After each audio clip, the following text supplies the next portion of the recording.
Pai, do Filho e do Espírito Santo. Amém. Cristo ressuscitou. Em verdade ressuscitou. Christos voskreσε. Vaishno voskreσε. Christos anest. Alitos anest. Queridos amados cristãos ortodoxos, chegamos hoje àquilo que é o quinto domingo de Páscoa. O domingo é dedicado a Santa Fotina. Santa Fotina, a tradição da igreja, o Evangelho nos dá poucos detalhes a respeito da mulher samaritana, mas a tradição da igreja mantém-nos até mesmo o nome dessa mulher, chama-se Fotina. Fotina vem do grego photos, ou seja, fotinia, aquela que é a mulher iluminada, a iluminada. Um nome, por exemplo, no latim, que substitui Fotina, do grego, é o nome Lucina. Inclusive, hoje temos a nossa querida irmã do Paraguai, esposa do guardião da missão da ressurreição, a senhora Lucina, que hoje também comemora o seu onomástico. E Santa Fotina possuía, portanto, filhos e era uma mulher dotada de vigor espiritual, e veremos um pouco do caráter dessa mulher, o retrato dela neste sermão de hoje. Por isso, ao longo desses dias, acabamos de passar pela festa do Meu Pentecostes. Essa festa do Meu Pentecostes nos mostrou como duas festas se encontram, tanto a Páscoa, que de maneira tardia, após 25 dias, como também a antecipação do Pentecostes, e como dois rios, de riachuelos que se encontram em um certo cruzamento de rios, são como duas fontes de graça que jorraram para nós nessa quarta-feira, onde tivemos uma belíssima liturgia pela madrugada, celebrando essa festa de Meu Pentecostes. E, portanto, o Evangelho de hoje, de Santa Fotina, é como uma continuação da festa que nós nos reunimos nessa quarta-feira. Nossos santos padres organizaram muito bem o ciclo litúrgico, de tal maneira que não há continuação daquilo que foi a festa de Meu Pentecostes, a celebração da Santa Ceia de Deus, a celebração de todo aquele que tiver sede, que venha a mim, eu darei de beber. Assim, Nosso Senhor falou, há poucos dias atrás, aos fariseus, aos escribas e aos mestres da lei. Mas hoje ele vem dizer isso não a um judeu, não a alguém que era um mestre da lei, mas uma pagã, considerada pagã, os samaritanos assim eram considerados. E quem eram os samaritanos? Os samaritanos eram pessoas que tinham sangue mesclado, tanto entre sangue assírio, dos descendentes da Babilônia pagãos, quanto os judeus. Por quê? Porque houve certo momento no exílio da Babilônia que o rei assírio pegou o povo judeu, retirou daquela parte, o levou em exílio para a Babilônia e, de propósito, para ocupar aquela região, trouxe assírios, ou seja, pessoas que adoravam a religião zoroastra e todas essas loucuras pagãs, e alguns judeus ali haviam permanecido. Como haviam pagãos sido colocados ali de propósito para ocupar a região santa do Monte Somoron, assim como também judeus haviam permanecido, com o passar do tempo, obviamente, foi possível que os judeus ali presentes voltassem ao seu culto, mas os judeus da Judeia desconfiavam desses judeus que haviam sido mesclados com os assírios, de que talvez eles não guardassem toda a doutrina, e de fato havia alguns problemas doutrinários entre os samaritanos, e por isso eram considerados pior que as prostitutas e os cobradores de impostos, pelo fato de supostamente ter uma doutrina equivocada com os judeus. Então havia uma certa dificuldade de entendimento. Os samaritanos, por exemplo, não aceitavam de maneira alguma o culto judaico de que a adoração devia ser em Jerusalém. E os judeus da Judeia não aceitavam de maneira alguma que o culto devia ser no Monte Somoron, ou seja, na Samaria. E, portanto, essa era a distinção. Agora, o que acontece é que não havia, fora de ser samaritano ou judeu, nenhuma possibilidade para alguém que dissesse que era seguidor do Deus de Israel. Apenas havia a possibilidade de seguir ou o culto samaritano ou o culto judaico referente aos israelitas da Judeia. Não existe outro caminho para se adorar ao Deus verdadeiro, o Deus de Abraão, Isaac e Jacó. Apenas dois caminhos. Quem quisesse seguir um outro tipo de adoração era considerado realmente não mais alguém que era detentor da verdadeira fé ao adorador do Deus vivo. Os samaritanos aceitaram os 5 primeiros livros, o Torá, os outros livros eles rechaçaram, os judeus guardavam todos os outros livros. Uns acreditavam que a fé, portanto, deveria ser o centro, o núcleo da fé, deveria ser em Jerusalém. Os outros acreditavam que deveria ser na Samaria. Por que na Samaria? Porque na Samaria, nessa região voltada no Monte Somoron, hoje essa cidade onde a mulher samaritana Santa Fotina se deparou com o Senhor, a região onde habitavam os judeus mesclados com assírios naquela época, hoje chama-se Neápolis, ou seja, quer dizer do grego nova cidade. Esse nome Neápolis foi dado pelo Império Bizantino, daquilo que o Evangelho narra para vocês, como vocês viram, a cidade de Sicar, naquela época chamava-se da região da Samaria. E o que era Samaria geograficamente falando? Toda vez que alguém saía da Galileia para partir para a Judeia, havia só 2 caminhos. Um dos caminhos era passar pelo Vale do Jordão, o outra possibilidade era passar pela Samaria. Obviamente os judeus rejeitavam e tentavam evitar ao máximo os samaritanos, até o próprio Senhor, como sendo judeu e cuidando a entender que não descumpre a lei e é um judeu em relação à fé no Deus verdadeiro, ele mesmo orientou seus discípulos quando os soltou 2-2, dizendo, entreis em qualquer lugar, menos no meio dos samaritanos. Não que nosso Senhor rechaçasse alguém, fizesse acepção de pessoas, mas para mostrar que ele era um verdadeiro adorador de Deus e não queria descumprir nada em relação ao culto verdadeiro. Portanto, ele, depois ele mesmo, providencialmente foi os samaritanos, mas não porque iria quebrar a lei se misturando com eles. Nosso Senhor providenciou, quando fosse da Galileia, para a Judeia, não atravessasse o Vale do Jordão, mas passasse pela Samaria. Passasse pela necessidade, porque ele viu que ali havia algo que estava sedento dele mesmo. Não só a mulher, mas como nós veremos, toda uma região, todo um povo. Além disso, nosso Senhor, providencialmente de nossos santos padres, quis passar pela região da Samaria por volta do meio-dia. Não é à toa que isso se deu ao meio-dia. Isso é apenas para nós um grande entendimento. Simbolicamente, nosso Senhor permitiu que ele mesmo sentisse sede humana, fadiga ao sol escaldante do deserto ao meio-dia, para que ele pudesse vir anular, desde aí, a maldição ancestral. Que maldição ancestral era essa? Vocês sabem que, teologicamente falando, nós sabemos que a Eva tomou o fruto do conhecimento do bem e do mal e estendeu sua mão para uma figueira, comendo o fruto do conhecimento do bem e do mal, desobedecendo o mandato de Deus, a que hora? À sexta hora. Sexta hora significa o meio-dia. É por isso que nosso Senhor, ao contrário de que uma mulher um dia veio para denegrir todo o gênero humano e levá-lo à corrupção, agora o próprio Salvador escolhe a sexta hora, meio-dia, para através de uma mulher também começar a levar a salvação a toda a nação da Samaria e a todo o mundo, a sua grande pregação salvífica e misteriosa a respeito do que é a sua graça. O que era a graça do Espírito Santo que um dia fluiria, borbulharia dentro do coração de todos aqueles que acreditassem em seu nome. E essa graça, nesse evangelho, chama-se-á água. Mas isso significa toda a graça do Pentecostes. A graça do Espírito Santo estava por vir. E é por isso, então, que nosso Senhor, a sexta hora, senta nesse poço, sente sede humana, fadiga real, e despede os seus discípulos que vão ao meio-dia comprar algo na cidade e propositalmente está aí sozinho. E de repente vem Santa Fotina.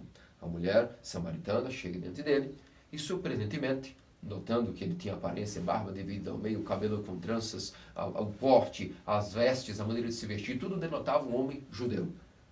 Automaticamente começa a fazer o seu trabalho, pega o seu cântaro, começa a tirar sua água, obviamente viu que ele tinha um judeu, estranhou e nunca imaginava que esse homem iria dirigir, dá-me de beber. E espantosa, disse, como pode ser que tu és judeu e falas com mulher, ainda mais sendo eu uma samaritana?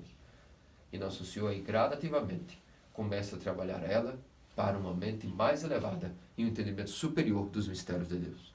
Então ele começa como? Começa a partir da necessidade da mulher. Qual era a necessidade da mulher? Naquele momento era água. Então ele mesmo a interpola e vai capturando a sua mente para levá-la a um entendimento maior e mais profundo. Primeiramente ele então aborda e diz, dá-me de beber, mas se tu és judeu, se és judeu, porque falas com mulher, sendo mulher e não mais samaritana, e ele a interpola da seguinte maneira, se tu conhecesses o dom de Deus, é tu que me pedirias água, e eu te daria água. Uma água da qual nunca mais necessitarias vir aqui beber, seria uma água da qual jorraria até fonte de vida eterna. E Santa Fotina, naquele momento, tendo ainda um entendimento baseado nas coisas materiais, obviamente, mas capturada pelo seu desejo, obviamente, foi chamada a atenção e disse, Senhor, dá-me dessa água. E novamente ele diz, bem, chama teu marido. Primeiramente, qual é o dom de Deus, da qual nosso Senhor e Deus Salvador Jesus começou a capturar a mente de Santa Fotina? Porque viu que nela, no coração dela, havia uma verdadeira sede por esta água.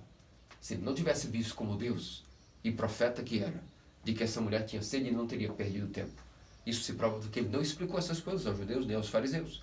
Nunca ele teve um diálogo assim, nem mesmo com Nicodemos, nem com Natanael, mostrando que essas pessoas não tinham sede e capacidade dentro de si. O vaso não era tão dilatado, tão amplo quanto a mulher. E ele, que sendo conhecedor, amante da humanidade, conhece todos os corações, sabe que para essa mulher, ainda que fosse mulher samaritana, a sua sede era implacável, insaciável pela verdade. Então ele foi dando ela de gotinhas, conforme ela pudesse beber a cada instante. Só que essa sede foi aumentando mais e mais. Porque essa era a natureza e o caráter de Santa Fotina.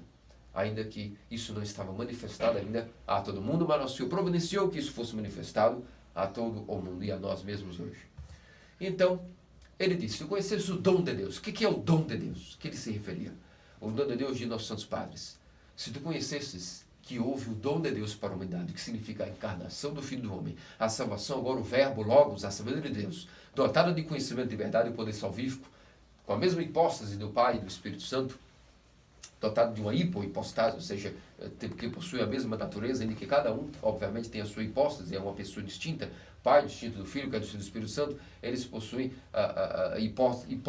hipostases distintas, mas possuem a mesma consubstancialidade, e, portanto, se conhecesses que tudo isso ocorreu da seguinte maneira, houve a encarnação do Filho de Deus, tu pedirias a Ele, que é o único capaz de dar uma água que sacia a sede eternamente, a Ele mesmo, e Ele te daria, e, portanto, não precisarias mais de nada nesta vida. É isso que nosso Senhor quis dizer a ela. E ela entendeu ainda, falando-se a respeito da água material, a água que mata a sede do corpo. Mas nosso Senhor não se preocupou com isso e levou mais ainda o entendimento quando ela pede essa água. Então, finalmente, ele disse, chama teu marido. Como que ele disse? Chama ele para que eu possa compartilhar também com teu marido. Obviamente, esta água. Mas era uma armadilha.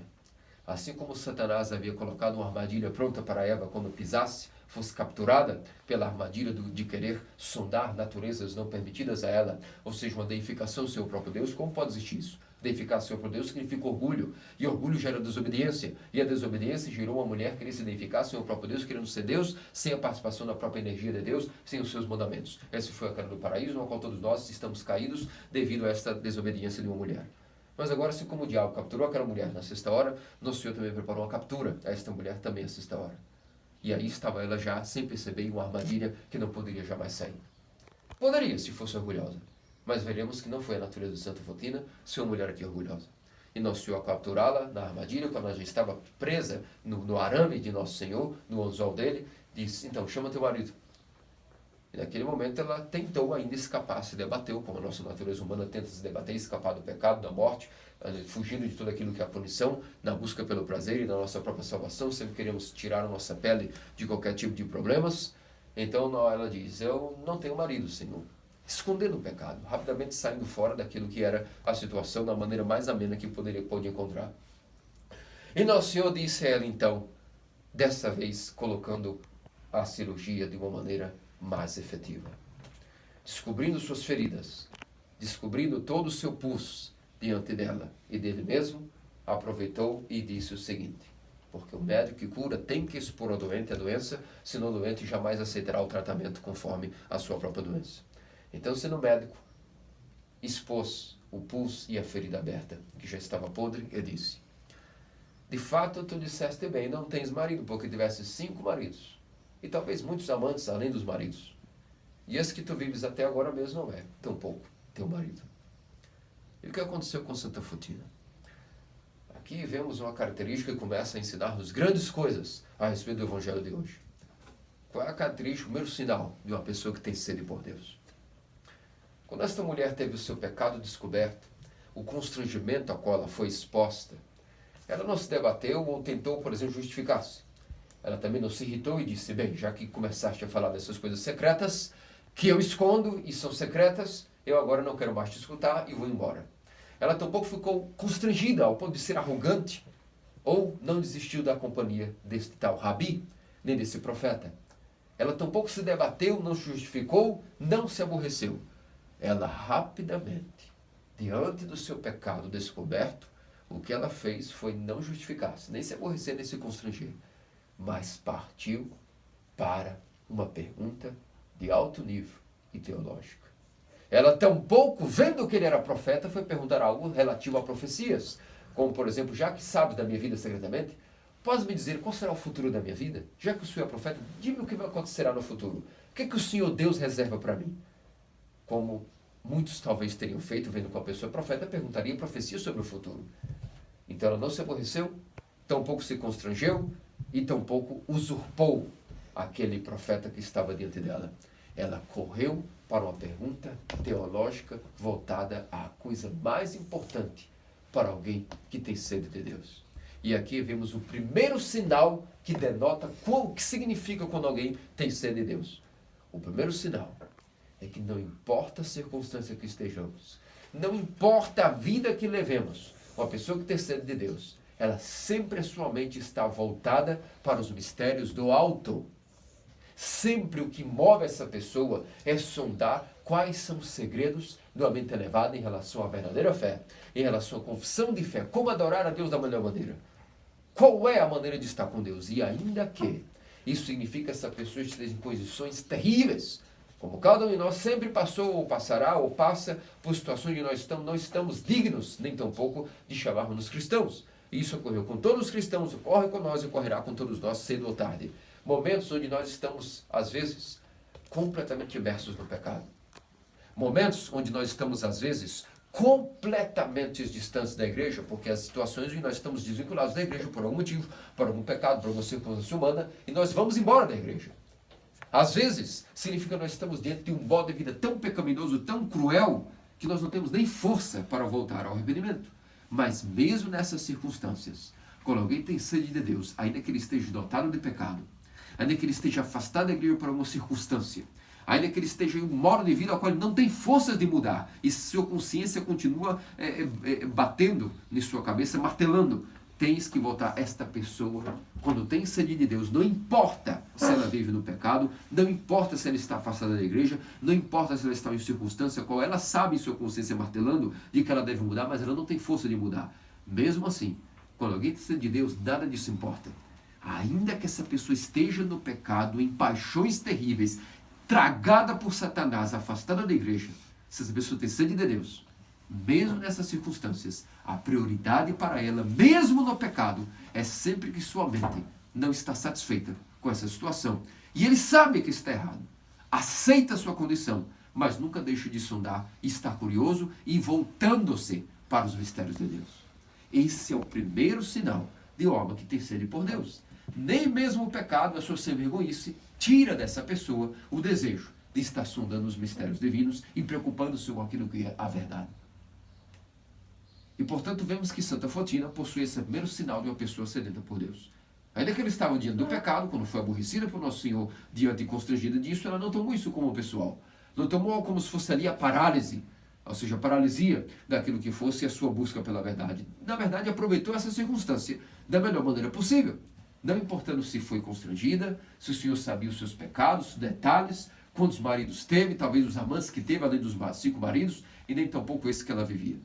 Simplesmente isso estava secundário em relação à sua sede por Deus. E, portanto, a sede por Deus, mesmo independente das circunstâncias pecaminosas, constrangedora, um modo de vida afastado da igreja, circunstâncias completamente inimagináveis para alguém que imagine ter sede por Deus, aí se prova ao contrário. Aquele que tem sede por Deus, mesmo diante do pecado, mesmo diante de todas as circunstâncias abomináveis, mesmo na sujeira com as mãos sujas de sangue do pecado, se essa pessoa tem sede por Deus, mesmo nessas situações mais obscuras, mais, como posso dizer, imundas, mesmo assim, nada pode impedir que essa pessoa continue sondando os mistérios de Deus em sua mente. Esta é a prioridade. E ela não existe e continua sondando esses mistérios. E após isso, Santa Fotina teve, portanto, aquilo que foi um grau elevado de entendimento, quando o Senhor diz a ela o que ela pergunta. Então, de fato, é dito que o Messias vem. Eis que vem o Messias. E, portanto, já que és profeta, deixe-me perguntar uma questão. Alguns dizem que é correto adorar no Monte Soborão, outros dizem que é correto adorar em Jerusalém. Como é esta questão, já que és profeta? Aproveitou a circunstância para saciar sua sede por Deus. E então Nosso Senhor novamente a interpola, dando a ela mais entendimento, já que agora ela está pronta e aberta para mais teologia. E diz, eis que é chegada a hora, e é agora, onde vós, os samaritanos, adorais o que nem conheceis, porque sois hereges. E o herege tem mentiras a respeito de Deus em sua mente. Mas nós, os judeus, referindo-nos Nosso Senhor, enquadrando-se como judeu, devido àquele que guarda a verdadeira fé, diz que nós, os judeus, conhecemos o que adoramos. E sabemos que, na verdade, eis que chegará a hora, e é agora, eu que falo contigo, digo que é agora, Que o Pai já não busca adoradores que adoram nem em Samaria, nem em Jerusalém, nem aqui, nem acolá, mas em espírito e em verdade. E então esse entendimento foi tão grandioso para Santa Fotina, que ela então, sendo chamada iluminada, por esse nome Fotos, iluminada, pergunta: Senhor, então, já que me respondeste de maneira tão excepcional essa resposta, galgou mais um degrau e foi ao ponto verdadeiro. Onde está a verdade? Ou seja, onde está o Messias? Porque o Messias é a verdade. Eis que é chegada a hora que, já que o Pai procura adoradores que adoram o Espírito de verdade, eis que dizem que veio o Messias. O que me diz sobre isso? E nosso Senhor diz: sou eu sou, revelando-se o Deus de Israel, o Deus de Abraão, Isaac e Jacó. Eu sou o que fala contigo. Imagine nesse momento a perplexidade da mulher Fotina, sabendo que o próprio Messias foi direto, o Salvador do mundo, o verdadeiro prometido, leão de Judá, descendente da raiz de Jessé. Finalmente foi quem programou aquele momento para estar falando com ela.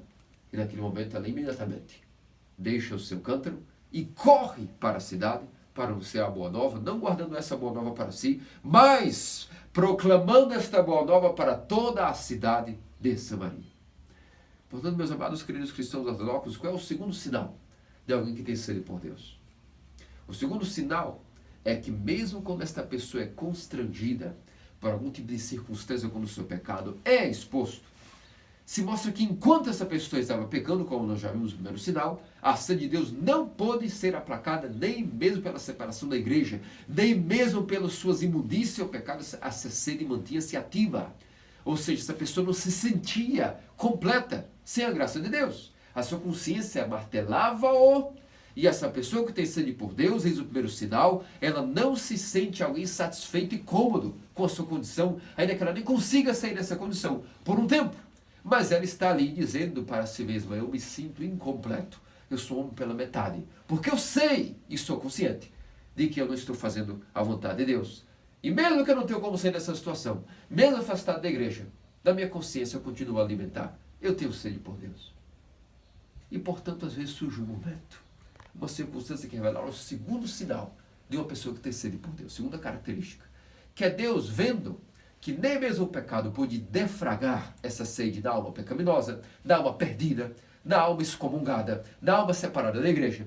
Então, se é assim, nosso Senhor ouve o coração, as orações secretas dessa pessoa e providencia um momento, uma pessoa ou um evento que irá constranger, irá expor esse pecado à luz, porque a pessoa não tinha força de curar a si mesmo. Então, a única medida será expor esse pecado através de uma pessoa, através de um pai espiritual, através de um milagre, ou através de um evento, ou através de algum momento que Deus vai colocar à tona para que todos saibam que essa pessoa tinha esse pecado secreto.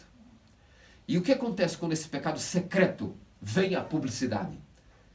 Quando traz da pessoa que tem sede por Deus, essa pessoa não esconde esse pecado. Ela não xinga as pessoas que estão acusando, tentando disfarçar, dizendo que são mentirosos e burlando. Ela tampouco se aborrece e ela não arreda o pé da situação. Ela diz em sua consciência, o segundo sinal de uma pessoa sedenta por Deus: graças a Deus, finalmente chegou o momento de todos saberem o meu pecado secreto. Isso eu guardava há anos. Era desejo meu que todos soubessem. Mas não era chegada a hora, eu não ia também me precipitar e nem sabia o que fazer. Mas agora que Deus revelou o meu pecado a todos, e publicamente, não me aborreço. Eu tampouco vou mentir, e eu não tenho vergonha. Porque necessariamente não nasce o constrangimento, a vergonha, mas nasce até uma santa sem vergonhice, uma autoacusação, e inclusive, sim, sou eu mesmo, sempre fui isso. E um alívio de que todos souberam do nosso pecado secreto. Isso se dá porque vem sede no coração dessa pessoa. E quando é um alívio, é como tirar um fardo de nossas costas por anos, dizer, foi sempre esse que eu fui. É que eu não tinha coragem de assumir o meu pecado e eu era doente. Mas agora o Senhor, agradeço ao meu Deus, que finalmente expôs o meu pecado diante de todos. E de que todos digam e acusem moralmente, eis aí um safado, um pecador, um maldito. Para essa pessoa isso não tem nenhum efeito. Ela não está nem um pouco preocupada, pelo contrário, ela sente prazer, agora não mais no pecado, mas em que todos a acusem, e é isso, está tudo bem. Finalmente chegou o momento da sua cura, porque se não fosse isso, ela não poderia sair da paralisia espiritual. E ela se alegra e se regozija o Senhor como Davi. Se regozijou quando Natã o expôs diante de todo Israel. Depois todos souberam da sua natureza. O homem segundo o coração de Deus, que havia sido dotado de duplo pecado, assassinato e adultério. E para ele estava tudo bem. Acha que ele se importava de fato? Se toda a nação de Israel julgava que o seu próprio rei era o não adúltero ou assassino, ele não estava nem em relação dele, era com Deus. A sede dele não era pelo povo, nem pelo trono de Israel. A sede dele era pelo Deus Todo-Poderoso, que o tirou de muitas circunstâncias. E ele estava preocupadíssimo de ter magoado esse Deus que o livrou de todos os caçadores, de todas as tramas, das tramas intestinas de seu próprio reinado e de suas esposas que tramavam para o depô-lo. Ali ele estava preocupado, de fato, em quem poderia não agradar, ao Deus de Israel. Quanto ao povo, quanto ao trono, nada disso era importante para ele. Até o filho que perdeu, ele está tudo bem. Se isso foi sinal de que me perdoastes, está tudo bem. Que bom que perdi meu filho. E Deus misericordioso prometeu a ele até Salomão, o segundo filho com Betsabeia. Portanto, eis o segundo sinal, meus amados queridos cristãos ortodoxos, quando alguém tem sede por Deus e quando alguém é constrangido por um pai espiritual, porque o objetivo de um pai espiritual, como vemos, nosso Senhor disse que um é que o ceifa, o outro é o que colhe. O que ceifa o trabalho foi o mais difícil. Agora o que colhe, na hora que nós colhemos o trigo, ou seja, uma pessoa, uma alma, nós temos que debulhá-lo. Ou seja, nós vamos humilhá-lo, vamos mastigá-lo, nós vamos pisoteá-lo, nós vamos estraçalhar essa pessoa muitas vezes e de muitas maneiras para que ela seja humilde e esteja pronta para receber o dom de Deus. Esse é o papel de um pai espiritual. Ademais de consolo e carinho não cura ninguém de nada. Consolo e carinho são por momentos de consolar na tristeza. Agora, o momento de corrigir e sacudir alguém na consciência, isso se dá através de quê? De carinho, de amor, misericórdia? Sim, Deus faz isso com todos nós a todo minuto. Mas uma das faces do amor e da misericórdia, como o entendedor tem que entender, é debulhar o trigo. Porque o que ceifa, o que semeia a palavra de Deus. Nós que somos os que vamos colher as almas, temos que debulhar. E debulhar significa deixar a pessoa nua, sem nada de si, exposta o seu pecado diante de sua consciência e diante de todos, se possível. É por isso que as pessoas hoje não ficam na igreja ortodoxa, porque aqui tem a verdadeira cura, o verdadeiro tratamento, e quem é que diz que querem? Quem foi que diz que os que chegam nas missões necessariamente possuem sede por Deus? Isso não é verdade. Isso será provado com o tempo. Se as pessoas possuem ou não sede de Deus, será o que o tempo provará. Por isso estamos dando o segundo sinal de alguém que tem sede de Deus. Ele não fica constrangido quando é corrigido. Ele agradece a correção e não por uma questão só de humildade, de obediência, de piedade. Feliz, ele diz, obrigado porque Deus me deu um homem, um pai espiritual, um mestre, que cuida de mim, que me expõe. Graças a Deus, se não fosse eu, estaria perdido. Ao mesmo tempo, ainda que essa circunstância seja um evento, porque às vezes Deus não nos visita com a pessoa, visita com um evento ou um momento que todos saberão do nosso pecado secreto. E isso foi o que Deus achou como maneira de nos curar. E mesmo assim, a pessoa não se preocupará com a sua falta de nome, com a sua reputação perdida. Isso não importa, porque o que importa para ele é a sede de Deus. O terceiro sinal a respeito de uma pessoa que possui sede de Deus, como vos narrei, o que aconteceu com a mulher samaritana quando ela recebeu a exposição de sua chaga, a exposição de seu pecado? O que aconteceu com ela? O que aconteceu com ela foi o seguinte: foi que automaticamente, por ter sede de Deus, quando o seu pecado foi revelado e sua cura foi efetiva, ela resolveu tratar de estabelecer um comprometimento com Deus de maneira profunda. Portanto, o terceiro sinal de uma pessoa que tem sede de Deus é que após essa pessoa conhecer esse dom de Deus, ter o seu pecado, a sua chaga exposta, ela imediatamente coloca dentro de si aquilo que é um comprometimento real, definitivo para com Deus. Isso, por exemplo, se dá no catecúmeno quando ele faz os votos do batismo. Tendo exposto as suas chagas, tendo segurado suas enfermidades através dos anos do catecumenato, quando ele vai para o batismo, ele confessa que rechaça o mundo, rechaça Satanás e confessa um só Deus verdadeiro e rompe com o mundo. Quando nós já somos batizados, isso dá através da confissão, isso dá através de renovar os votos de nosso batismo, pois muitas vezes nós quebramos esses votos, e isso se dá diariamente, infelizmente, e nós temos que todas as vezes voltar e dizer, novamente, eu quebrei esses votos, mas eu volto novamente me redevotar ao meu Senhor Deus e Salvador e quero recomeçar do zero. Eu quero arrependimento, ir a ter um comprometimento real de vida, definitivo. E foi como a samaritana fez. Após ter os seus pecados revelados e o dom de Deus revelado a ela, ela correu, tornando-se a primeira apóstolo de nosso Senhor e Deus Salvador Jesus Cristo. Antes mesmo das birófaras, antes dos apóstolos saírem para o mundo, a salvação entrou para os pagãos em primeiro lugar, através da Samaria, através de uma mulher chamada Santa Fotina. Ela foi a primeira apóstola de nosso Senhor. E a Samaria foi o primeiro território de jurisdição pagã, onde nosso Senhor e Deus Salvador Jesus utilizou desta mulher para ser um apóstolo para os pagãos, para os assírios, mesclados com os judeus, os samaritanos. E o que aconteceu? O que aconteceu foi que toda essa nação correu, porque qual foi a maneira de comprometimento que ela fez a sua pregação? Dando o sinal que ela realmente tinha sede por Deus. Como já vos disse, ela utilizou dizendo, este homem, eis que conheci o homem, vinde ver esse homem, porque me revelou todos os meus pecados. E ela possivelmente, embora o Evangelho não diga aí, fica subentendido que ela disse, eis que o homem disse tudo o que eu fiz. Ou seja, ela foi na cidade e disse, esse homem revelou a todos que eu possuía 5 maridos, possuía amantes, e esse que digo a vocês que é meu marido, não é uma pessoa qual que eu estou junto em concubinato. Pela pregação sedenta dela, expondo o seu próprio pecado, é que as pessoas creram e disseram, se esse homem teve o poder de expor uma mulher sem constrangimento a isso, o que ela tem para dar realmente deve ser algo precioso. E é por isso que toda a nação foi correndo devido ao comprometimento real de Santa Fotina. Significa o terceiro sinal de uma pessoa que realmente tem sede de Deus, é que ao ser constrangida e ser libertada de sua paixão e do seu pecado, sua chaga ser exposta, ela corre para o comprometimento definitivo e real para com a verdade e para com nosso Senhor e Deus Salvador, Jesus Cristo. É por isso, meus amados cristãos ortodoxos, que nem mesmo a jurisdição de Samaria, que não era jurisdição para um profeta pregar, fui aí agora, através dessa armadilha que nosso Senhor utilizou, não só salvou esta mulher, como uma vez havia perdido Eva, mas agora, através dessa mulher, salvou toda a nação de Samaria, e essa pregação seria fortíssima, a qual todos nós, hoje, também, filhos dos gentios, também poderíamos ter esse ensinamento que é o dom de Deus, a sede da palavra de Deus. Nós vemos, por exemplo, que nosso Senhor Deus Salvador Jesus Cristo não parou aí. Vos disse, por exemplo, 3 sinais. Poderíamos falar de várias outras características de sinais de uma pessoa, um fiel, uma alma que realmente tem sede de Deus. Mas vimos aqui 3 sinais que para esse sermão é suficiente. Entender quais são os 3 sinais principais de alguém que tem sede de Deus. Porque nosso Senhor, quando disse, no meu Pentecostes, quarta-feira, ele disse, aquele que tiver sede, venha a mim, e eu lhe darei uma água que não só saciará a sua sede, mas nele será uma fonte de vida que jorra para a vida eterna. Veja que nosso Senhor não disse, eu estou aqui para dar água a todos. Não, aquele que tiver sede, venha a mim, e eu lhe darei não só uma fonte de água que mata essa sede agora, mas uma fonte de água que borbulha, jorra para a vida eterna, não só saciando a sede dessa pessoa, mas como se provou em Santa Fotina, essa fonte de água, esse dom da encarnação, saciou toda a nação de Samaria. Portanto, uma fonte viva, não é água parada. A água parada sempre fica fétida, podre, escura, cheia de mais organismos que irão começar a deixar essa água como um processo de putrefação.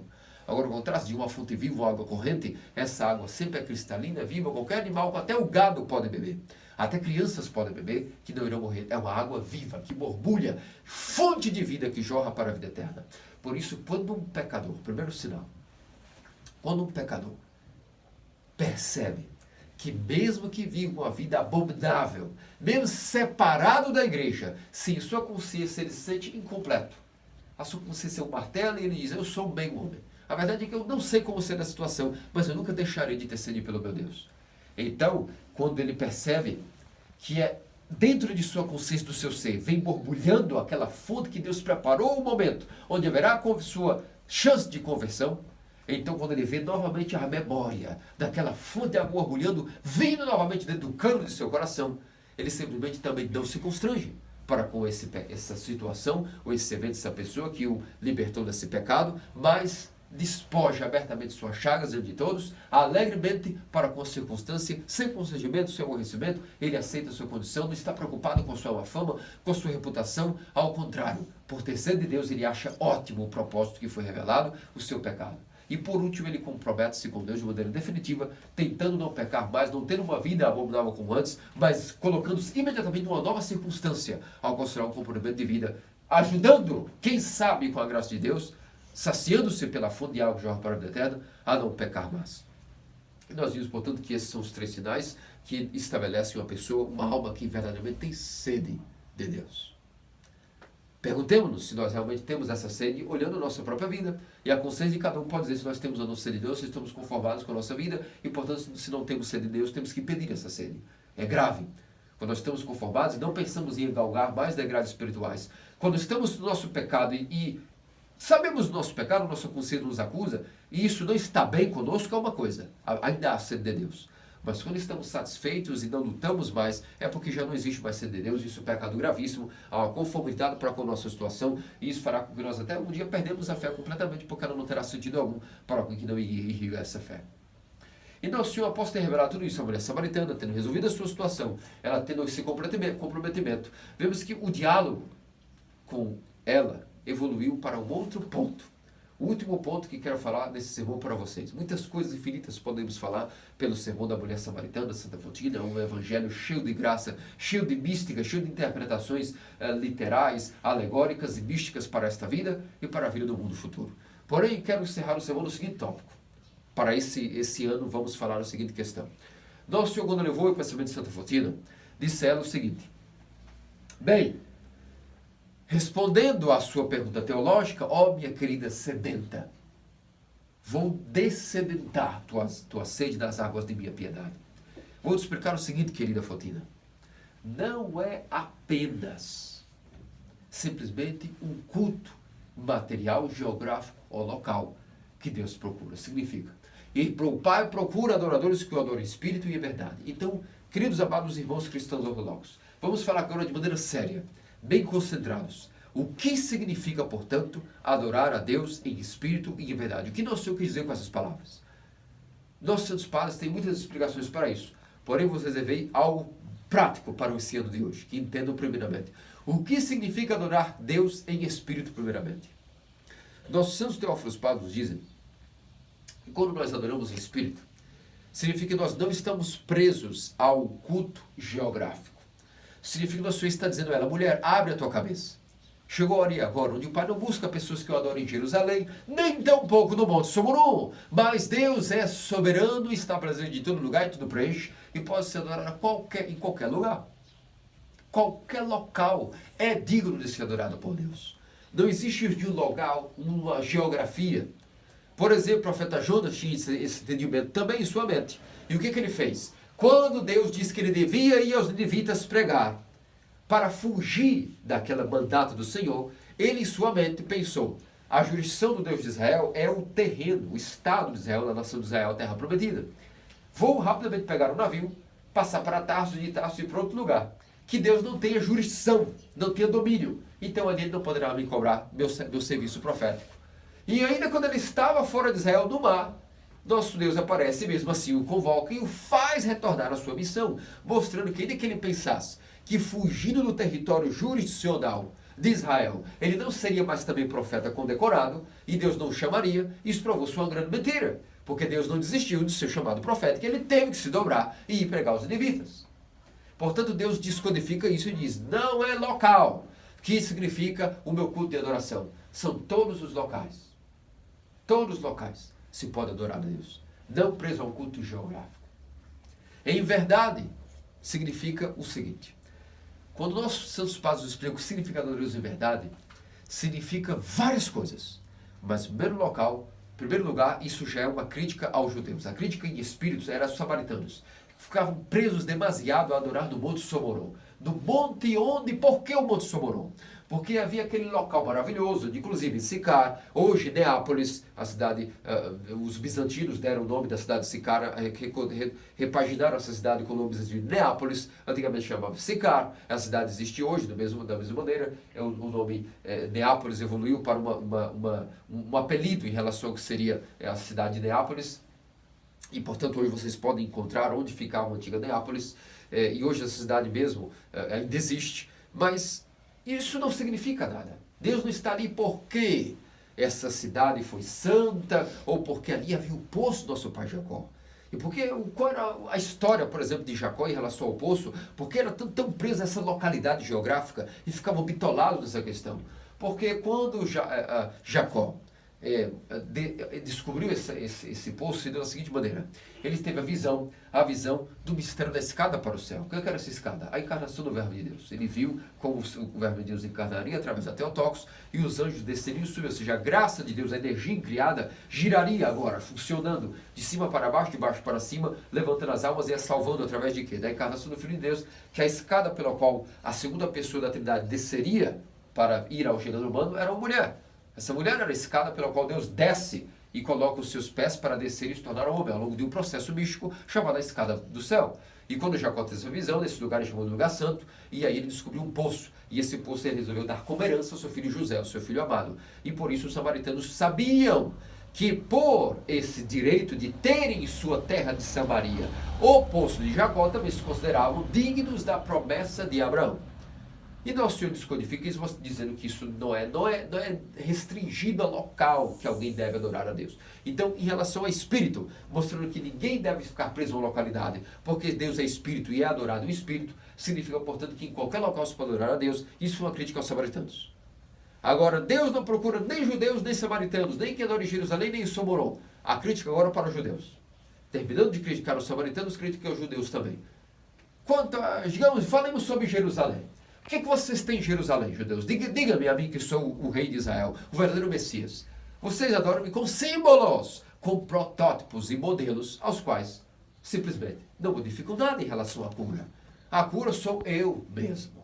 Eu sou o caminho, a verdade e a vida. Portanto, Deus procura adoradores que adoram em espírito e em verdade. Em verdade, falemos agora, judeus, entre nós, eu, nosso Filho Salvador Jesus Cristo e vós, que acheis que me adorais como povo eleito. A Arca da Aliança, um símbolo de minha Mãe Santíssima Mãe Theotokos Virgem Maria. O menorá, todos os caçais, o incensário banhado de ouro, símbolo daquilo que era simplesmente a graça de Deus, o receptáculo da salvação. O bastão de Arão que floresceu no deserto, um símbolo de minha mãe. A Arca da Aliança, já mencionamos. O que poderíamos dizer mais? O maná do deserto, um símbolo do meu próprio corpo que vos dará verdadeira vida eterna. Todos esses símbolos de adoração não curam o homem, apenas o separam da vida de pecado para a vida de Deus, mas não dão a ele a cura do pecado. Portanto, Deus não procura que o adore em símbolos, apenas em uma sombra da lei. Deus agora, e chegou o momento onde eu sou, e os verdadeiros adoradores adorarão, não mais no Antigo Testamento, mas no Novo, porque nós no Novo Testamento temos graças muito maiores. Vimos há um domingo atrás que uma pessoa esperava entrar na piscina de Siloam, na piscina de Betesda, uma vez apenas, quando o anjo agitava a água com energia curativa. Hoje, todos que quiserem, ao mesmo tempo que quiserem, quando quiserem, podem entrar de uma só vez a água do batismo e a graça não será diminuída. Portanto, as graças do Novo Testamento são muito superiores à do Antigo. E, portanto, agora já passou o culto antigo. Eis que vem a hora e agora, que o Pai procura quem o adore em espírito e em verdade. Ou seja, eu sou o verdadeiro culto, agora vós tereis que dar conta. O verdadeiro Verbo de Deus, o Cordeiro verdadeiro agora encarnou. E é esse o culto que o Pai agora irá procurar. Vós, os cristãos, nós os cristãos, já não adoramos através de símbolos, através de sombras. Nós temos a vida dos santos do Novo Testamento, que supera rapidamente a graça que tiveram os santos do Antigo. E isso é a própria verdade. A vida dos santos é a verdade. São provas e testemunhos oculares que a graça de Deus encarnou, está viva e deifica o homem. Nós temos como cumprir os mandamentos, de uma maneira que os judeus não tinham como cumprir no Antigo Testamento. Por isso, estamos na verdade, adoramos a Deus em verdade. Cumprir os mandamentos, cumprimos o sabá, de uma maneira que os judeus não tinham como cumprir. Nós temos como ter dogmas bem explicados de fé, ao qual os judeus nunca tiveram e nem saberiam nunca explicar. E os dogmas da fé ortodoxa, portanto, constituem a verdade. A vida dos santos, os sacramentos, a vida mística e como cumprir os mandamentos dessa vida mística, encontrando Deus nos mandamentos e tendo acesso aos dogmas que os judeus não tinham a mínima ideia do que fosse. Para ter ideia, vamos falar do primeiro grande dogma, Teotropos, Deus verdadeiro, Deus homem verdadeiro, geral não criado. Nenhum judeu nunca poderia mencionar em sua mente, sequer imaginar isso. Portanto, eis que agora o Pai já não adora mais através de um local geográfico, nem tampouco através de símbolos, protótipos ou sombras da lei. Deus adora em espírito e em verdade. O outro entendimento, o espírito, significa que quando uma assembleia está reunida, na Santa Igreja Ortodoxa. Significa que estamos reunidos adorando Deus em Espírito. Significa quando uma assembleia de 2 ou 3 estão reunidos com a mesma mentalidade e fé em meu nome, aí está um outro significado do que significa adorar a Deus em poucas palavras, em Espírito e verdade. Onde 2 ou 3 se reunirem em meu nome, isso é sinônimo desta frase que Nosso Senhor revelou a Santa Fontina. É a mesma coisa dizer: eis que agora o Pai procura adoradores que adoram Espírito e verdade. É o mesmo que dizer: eis que chegou a hora, ó judeus, ó samaritanos, ó pagãos, ó gentios, que os cristãos me adorarão. Reunidos, onde 2 ou 3 só já estiverem reunidos em meu nome, aí estão reunidos 2 ou 3, que significa o quê? Em mesmo espírito, ou seja, adorando o espírito, com a mesma mentalidade, em devoção ao amor fraterno, com o mesmo espírito e volição, que é o que acontece na Assembleia. E é verdade, ou seja, em meu nome, pois toda a verdade de Deus se revela pelo seu santo nome, que é o nome dado acima de todo nome, do qual céus, terras, infernos, todos tremem e se ajoelham. Então dizer que alguém adora a Deus, Espírito e verdade, significa a Santa Igreja Ortodoxa. Ou seja, em uma capela ortodoxa, em uma assembleia, em uma eclésia, em uma pequena capela, como nós aqui estamos reunidos, 2 ou 3 ou mais, não importa, desde que seja o Espírito, em mesma mentalidade, fé e dogma, confissão de fé, e em verdade, adorando Deus em seu nome. Porque o nome de Deus resume toda a sua verdade incriada, está revelada hipostaticamente, energeticamente e ao mesmo tempo de maneira incriada dentro de seu nome. Isso significa adorar a Deus em espírito e em verdade. E por fim, meus amados queridos cristãos ortodoxos, adorar espírito e verdade significa primeiramente dar um culto a Deus com o nous. Significa mergulhar dentro do coração. E isso é o último grande nível de ascendência de entendimento da vida de Santa Fontina. O Pai não procura alguém que o adore apenas que ora de maneira desconcentrada, que adora-o com os lábios, que adora-o apenas com a mente. Há um degrau. A primeira oração chama-se oração vocal. Todos podem fazer essa oração. O segundo grau de oração é a oração concentrada, oração mental. Mas existe o terceiro nível de oração, a qual o mistério escondido do coração que é adorar a Deus com nous. Adorá-lo com nous não cabe ao homem ter essa força. É um processo de relação íntima com o verdadeiro Deus, o verdadeiro homem, gerado não criado, ao qual nos ensinará, através de sua Santíssima Mãe, de um acafisto, de uma vida sacramental, como adorar a Deus em espírito. Ou seja, orando, não mais só com os lábios, nem apenas com a mente, mas a mente dentro do coração. Isso significa, de fato, adorar a Deus em espírito. Como São Paulo diz, com esse homem, que não sei se dentro do corpo ou fora do corpo, foi ao terceiro degrau do céu. E lá viu coisas que articulamente as palavras nem podem dizer, sem que esse homem não acabe morrendo. Assim também de São Dionísio, o Areopagita,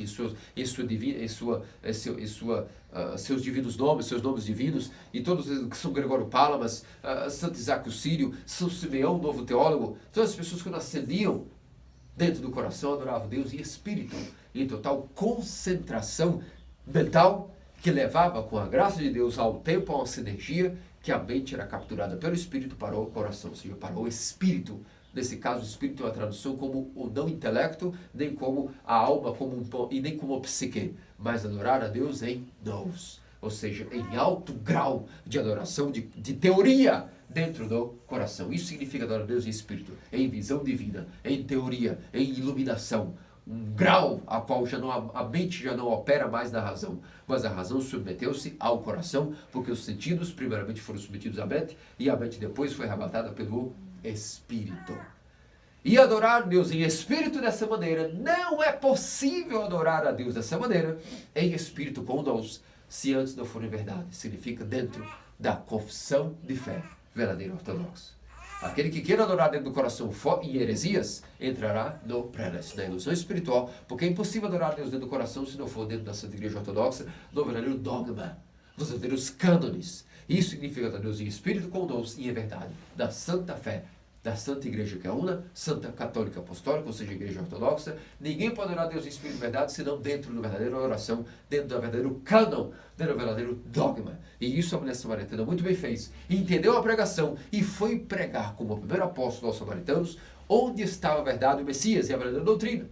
E então todos os samaritanos foram e testemunharam por esse apóstolo, que o próprio Evangelho narra. Já não cremos mais, disseram ele, porque a mulher nos disse, mas porque ele mesmo nos disse. E se maravilharam tanto com as palavras de nosso Senhor, que abandonaram o culto samaritano, abandonaram o culto judaico e se fizeram cristãos, seguidores de Cristo, seguidores do verdadeiro Messias. E pediram ali tão humildemente, tantos milagres ao Senhor, fizeram tão boa presença de Cristo para eles, que suplicou a Cristo que permanecesse. E que diria? Cristo, o Messias dos judeus, permaneceu 2 dias ainda na cidade dos samaritanos. Enquanto que outras circunstâncias, vemos tragicamente, nosso Senhor chega à cidade dos gadarenos e o que fizeram? Não passou nem poucas horas.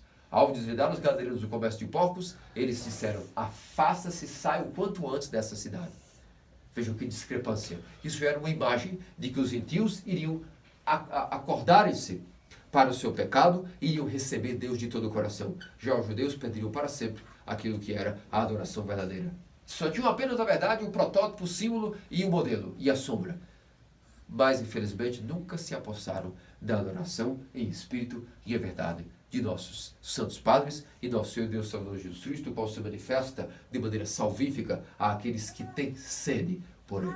Portanto, meus amados cristãos ortodoxos, pensamos a nosso Senhor Deus Salvador Jesus a todo o custo. Não importa se estamos completamente manchados pelo pecado, longe da igreja, ou em circunstâncias que se nós não passamos hoje, já passamos. Cada um de nós aqui já tem momentos onde estávamos desesperados e não tínhamos nem nada a apresentar de santidade. Mas, se nós prosseguimos, é porque mesmo assim havia sede de Deus e nós não nos importávamos. Apenas dizíamos, Senhor, um dia, quando tu possas, resolve para mim essa situação, porque não há nada que eu possa fazer. E nunca dizíamos à nossa consciência, está tudo bem. Passe um pano em sua consciência, um pano quente, e viva assim. E no meio do pecado não há problema, és um pecador, seja como, não há mudança. Ou o que muitas vezes acontece. Quando, que é o segundo sinal de ter sede de Deus, às vezes quando o pecado é exposto, a pessoa pensa que esse pecado era tão grande, tão terrível, que ela desiste da fé. Significa que ela não tinha sede por Deus. Quando ela é humilhada, quando é debulhada como o trigo, que é esbugalhado e humilho, a pessoa diz, eu não nasci para isso, não nasci para ser humilhado, não nasci para ser corrigido, ninguém pode me chamar a atenção, e a pessoa aposta da fé. Porque, na verdade, não tinha sede de Deus. Quem tem sede de Deus, nada pode separar aquele que tem sede do amor de Cristo dele mesmo. E tampouco outro perigo, que é devido ao pecado ser tão grande, tão em escala de moral, às vezes o pecado é tão abominável, que a pessoa, quando tem a sua chaga descoberta, surta, um trauma psicológico, emocional ou moral, a maioria das vezes simplesmente uma moral que não leva a nada, um orgulho, uma altivez, uma preocupação com o seu alter ego, com a sua autoestima, com a sua posição, com o seu status, com a sua reputação, que então mostrou-se, na verdade, não ter sede por Deus. Entretanto, aquele que tem sede de Deus, eis o segundo sinal, mesmo que esteja oriundo do pecado, ele sabe que não há pecado no mundo que seja grande o suficiente para superar a força do poder, do arrependimento. A força do amor e misericórdia de Deus está acima de qualquer pecado.